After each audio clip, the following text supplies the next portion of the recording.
بسم اللہ الرحمن الرحیم۔ السلام علیکم ناظرین۔ ایک ولی اللہ اور تلقان کے علاقے کا رہنے والا ایک آدمی کا دلچسپ واقعہ آپ کے ساتھ شیئر کرتے ہیں۔ ناظرین، تلقان کے علاقے کا رہنے والا ایک آدمی جس کو شیخ ابو الحسن خرقانی سرکار رحمۃ اللہ علیہ کی زیارت کا بہت شوق تھا، راستے کی دوری اور سفر کی مشکلات کا خیال آتا تو خرقان جانے کی ہمت نہ ہوتی۔ آخر کار ایک دن شوق زیارت نے اس کو بے چین کر دیا۔ رخ زیبا کی زیارت کے لیے سامان سفر باندھ لیا۔ راستہ کٹھن اور دشوار گزار تھا، لیکن وہ ہمت کا پکا تھا۔ کئی دن تک پہاڑی اور جنگلی راستے سے ہوتا ہوا ایک لمبا سفر طے کرنے کے بعد آخر کار منزل مقصود تک پہنچ گیا۔ شہر خرقان میں آ کر اس نے شیخ ابو الحسن خرقانی سرکار رحمۃ اللہ علیہ کے گھر کا پتہ پوچھا۔ وہاں جا کر نہایت ادب کے ساتھ دروازے کی زنجیر ہلائی۔ تھوڑی دیر کے بعد ایک عورت نے کھڑکی سے جھانک کر پوچھا، کون ہے؟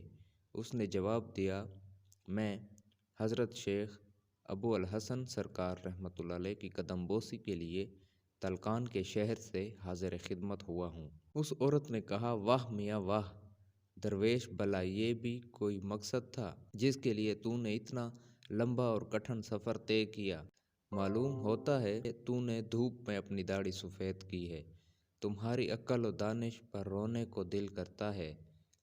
کیا تجھے اپنے وطن میں کوئی کام دھندہ نہ تھا؟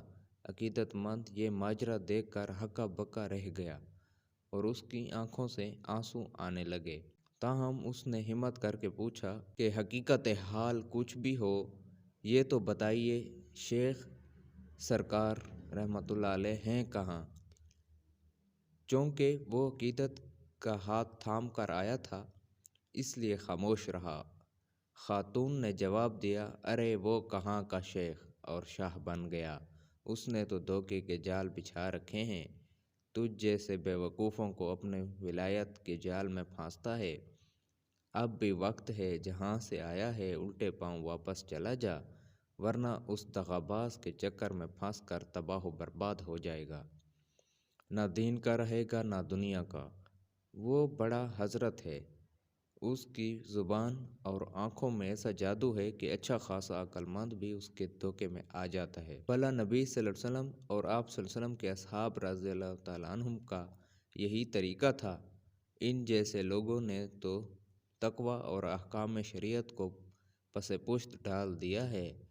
آج تو ایک عمر رضی اللہ تعالیٰ عنہ کی ضرورت ہے جو سختی سے ان لوگوں کا محاسبہ کرے۔ اب تو شیخ کے متقد کے صبر کا پیمانہ لبریز ہو گیا اور کہنے لگا، چراغ تلے اندھیرا، بی بی شیخ کے انوار فیوض سے ہی ایک دنیا جگمگا رہی ہے اور اس کی عظمت نے افلاک کی رفتوں کو چھو لیا ہے۔ چاند پر تھوکنے والا اپنا منہ پر ہی تھوکتا ہے، کتا دریا میں گر جائے تو پانی ناپاک نہیں ہوتا، آفتاب عالمتاب پر لاکھ پھونکے مارو وہ کبھی نہیں بجھ سکتا، چمگادڑ رات کے اندھیرے میں اڑنے والی سورج کو کیسے روک سکتی ہے؟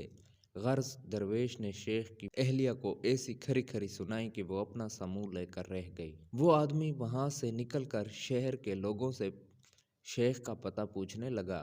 کسی نے بتایا کہ وہ جنگل کی طرف گئے ہوئے ہیں۔ یہ سنتے ہی وہ راہ حق کا مسافر دیوانہ وار شیخ کی تلاش میں جنگل کی طرف روانہ ہو گیا۔ راستہ میں شیطان نے اس کے دل میں وسوسے ڈالنے شروع کر دیے۔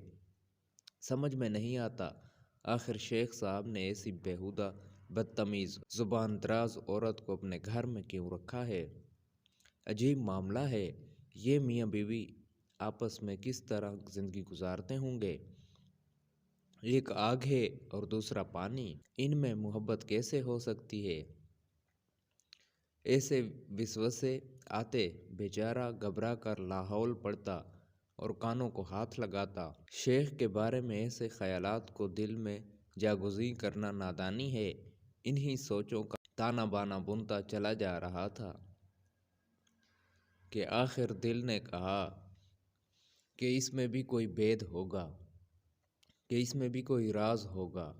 وہ انہی خیالات کی دنیا میں گم تھا کہ اس کی نظر ایک شخص پر پڑی جو شیر کی پیٹھ پر اس شان سے سوار تھا کہ پیچھے لکڑیوں کا گٹھا لدا ہوا ہے اور ہاتھ میں کالا سانپ کا کوڑا ہے۔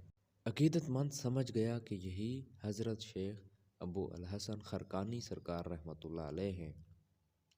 اس سے پہلے یہ کچھ عرض کرتا شیخ نے دور ہی سے مسکراتے ہوئے فرمایا، عزیزم اپنے فریبی نفس کی باتوں میں نہ آؤ اور ان پر دھیان نہ دے۔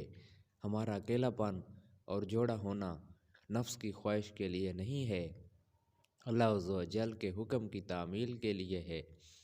ہم اس جیسے سینکڑوں بے وقوفوں کا بوجھ برداشت کرتے ہیں۔ یہ گفتگو میں نے تیری خاطر کی ہے تاکہ تو بھی بدخو ساتھی سے بنائے رکھے۔ تنگی کا ہار ہنسی خوشی برداشت کر، کیونکہ صبر کشادگی کی کنجی ہے۔ اللہ تعالیٰ نے مجھے یہ بلند مقام اپنی بیوی کی بد زبانی پر صبر کرنے کی وجہ سے عطا فرمایا ہے۔ اگر میں اس کی ہرزہ سرایاں برداشت نہ کرتا تو یہ شیر میرا اتنا تابع کیسے ہوتا؟ اگر میرا صبر اس عورت کا بوجھ نہ اٹھا سکتا تو یہ شیر میرا بوجھ کیسے اٹھاتا؟